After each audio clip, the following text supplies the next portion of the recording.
Guys, we need to talk about the mid-2000s.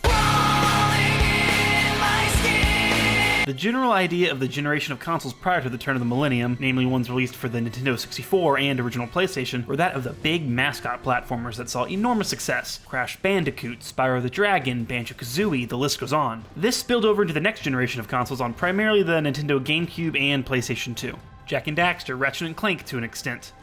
Spyro the Dragon. At the very least though, 2002, 2003, this kind of bright, colorful platformer was still a thing, with nothing really pushing the envelope. Then 2004 happened, and everything changed. You like Jak? How about Jak with guns? You like Sonic the Hedgehog? Well, here's his angsty cousin or something, Shadow, now with guns. The Prince of Persia, The Sands of Time was too tame. We'll check out this woman in our sequel, efficient body armor. Who cares when you got blood and boobs? Am I right, fellow teens? You see where I'm going here. Am I exaggerating?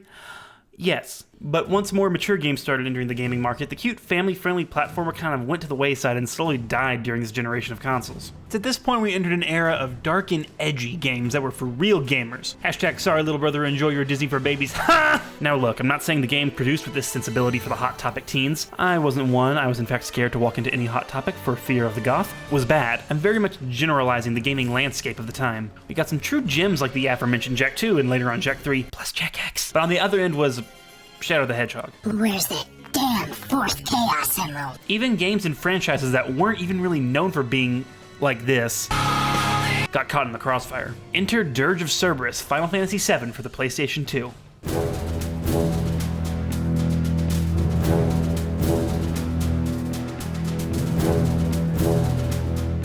Now, let's rewind just a little bit. Back in 1997, a small indie title, you've probably never heard of it, known as Final Fantasy VII, was released for the original PlayStation by Squaresoft. It was, shall we say, a smash hit. One of the characters that could join your party in the game was one Vincent Valentine, just a guy sleeping in a coffin, as you do. Vincent is spurred into fighting when learning that the main antagonist of the game, Sephiroth, is the son of Lucrezia Crescent, a scientist who worked for the evil Shinra Electric Power Company. You see, Vincent was a bodyguard to Lucrezia back when he was a Turk, basically an elite agent for Shinra. He fell in love with her, but she was with the mad scientist Hojo. Lucrezia provided the DNA code that would create Sephiroth, and when she decided that it was totally chill to have Hojo experiment on her unborn child, Vincent peaced out. Reasonable, really. Before he could leave, however, Vincent was shot by Hojo and experimented on as well, giving him the ability to transform and seemingly not age. Jumping a few real-world years to 2004, Squaresoft had merged with the Enix Corporation to form the company that we know today, Square Enix. 2004 also saw the announcement of the Compilation of Final Fantasy VII series, a group of multimedia projects that would expand upon the story and world established in the PS1 game.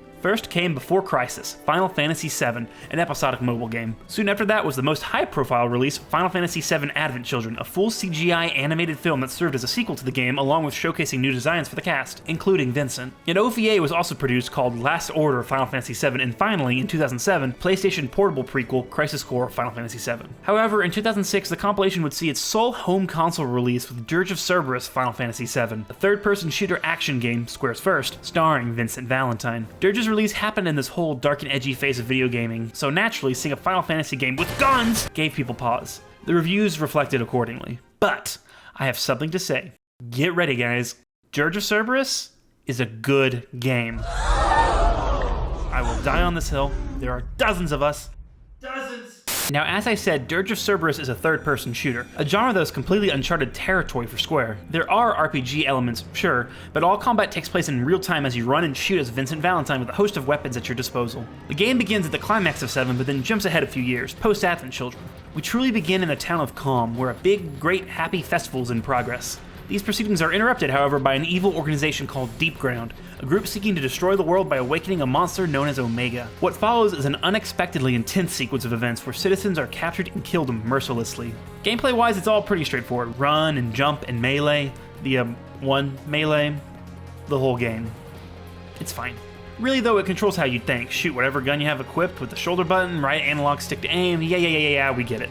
This is still Final Fantasy though, so there's potions, ethers, and even limit breaks. The materia system also returns here, allowing you to modify your weapons as you see fit, changing things like accuracy, rate of fire, and what have you. We make our way through Calm as we fight off deep underground and attempt to save the citizenry. I wasn't great at it. Just a game, it's just a game, it's just a game. We meet up with Reeve, also from the original, who is promptly killed. But just kidding, this game's just trying to be as upsetting as possible in its first 30 minutes. We have fun here pretending death and all that. Reeve has established the World Regenesis Organization, the WRO, or as I like to say it, the WRO, to combat Deep Ground. Speaking of Deep Ground, they're actually part of Shinra, big surprise. They're after a substance called proto-materia that'll help unleash Omega onto the world. Naturally, Vincent has some proto-materia due to the experiments on him courtesy of Hojo, so he's a target. It turns out there are also other humans similar to Vincent too, an elite group of Deep Ground called the Sphates, that are being deployed to stop Roar at all costs. There's Rosso the Crimson, she's dramatic and likes some good old violence. Fun. There's also Azul the Cerulean, he's the heavy and a big boy. Finally, we have Shelk the Transparent. She's very emotional. Vincent Valentine. Okay, next take, a little less energy. There's some other members of the Sphates, but we'll get to them soon. So this is the goal of Dirge of Cerberus. Stop Deep Ground and learn all about Vincent's past with Lucrezia and Hojo. It's an interesting story that absolutely deserves to be told. When you see spin-off games, they can typically just scream cash grab, which, yeah, true. But Dirge takes a fan-favorite character, then gives him more depth while coloring in even more of the world of Final Fantasy VII. And yes, you do get those crowd-pleasing cameos. Oh my god, it's Cloud. Hi! Anyway, the experiments performed on Vincent gave him a gene known as Chaos, and he has to keep himself out of the hands of Deep Ground. He heads to the old research lab of Lucrezia. Unfortunately, Rosso shows up and almost kills Vincent, only to be stopped by... Yuffie Kisaragi! Feast your eyes on... Whoa! Some characters get a lot more screen time than others. Ow! Also, Sid is here. Sid! He's my favorite. Vincent also meets Shalua, a scientist for Roar, and Shelk's older sister. She's replaced parts of her body with machinery to function just fine and has made great strides into understanding Omega. In fact, being the person to learn that it's going to make the planet explode or destroy the livestream. The slaughter at Calm also turns out to be a calculated part of the plan. In order for Omega to be summoned, Deep Ground has to kill an impossible number of people so the planet summons the weapon to end everything. Happy times, folks, happy times. I mean, yes, this is a dark story. It's very much in line with what you'd expect from a Final Fantasy VII game. Just the addition of the Boom Boom Sticks kind of gave the game an unintentional identity that made your mother say, No, you gotta play the children's games. Bobby doesn't have that corrupted violence. So now we gotta team together and we gotta take down Deep Ground. Also, Shulk joins our side after Shalua sacrifices herself to save her and Vincent. And remember, I'll always love you.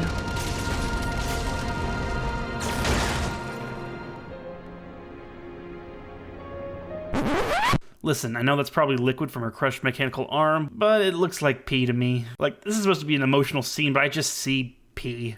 I'm an adult. So we infiltrate Deep Ground's facility where we find another member of the Sphates, Weiss. But he's kinda dead? Yeah, it looks pretty dead to me. But with Deep Ground making Omega arise, Weiss is like, oh hey guys, I'm just napping, what's happening? It turns out Weiss has been possessed by Hojo and his glorious voice.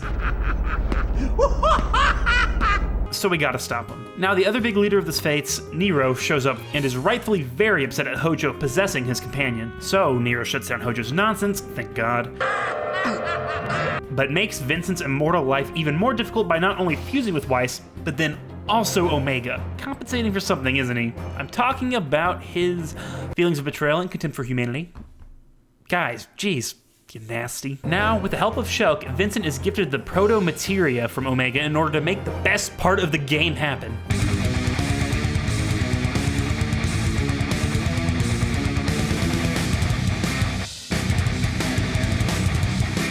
Forget dark and edgy, guys, this is rad. Like, I'm suckered in right now. This rocks. Gage is just sprouted on my ears, this is so edgy, and I'm here for it. So yeah, fight. Omega and Deep Ground are defeated. Hooray! Time to sit back, get some popcorn, and enjoy that ending. Oh. Hello? Well, I'd love to show you the ending, but my game kind of broke. Yeah, I tried a second time and the final cutscene just freezes like this. Oh, it sure does try though. You can do it, you can do it. Oh, there's one frame at least. So let's head to YouTube. Okay.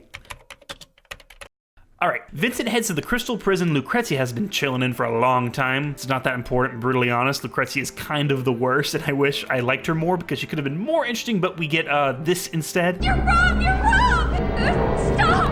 Am I sure? This is no experiment! Am I sure? What am I doing? She's just always at a 10 on the stress scale, and it's really hard to deal with throughout the entire game.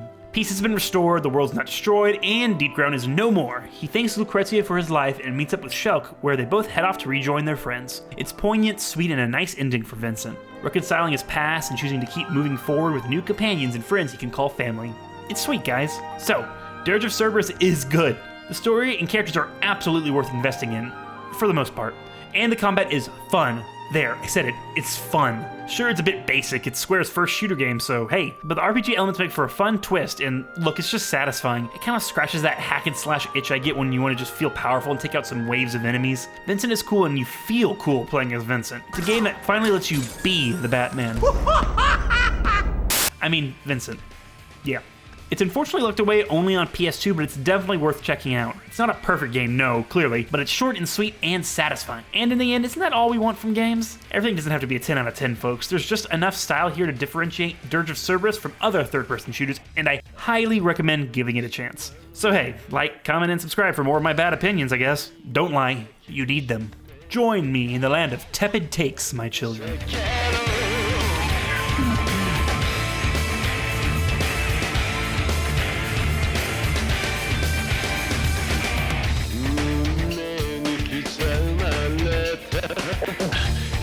Sua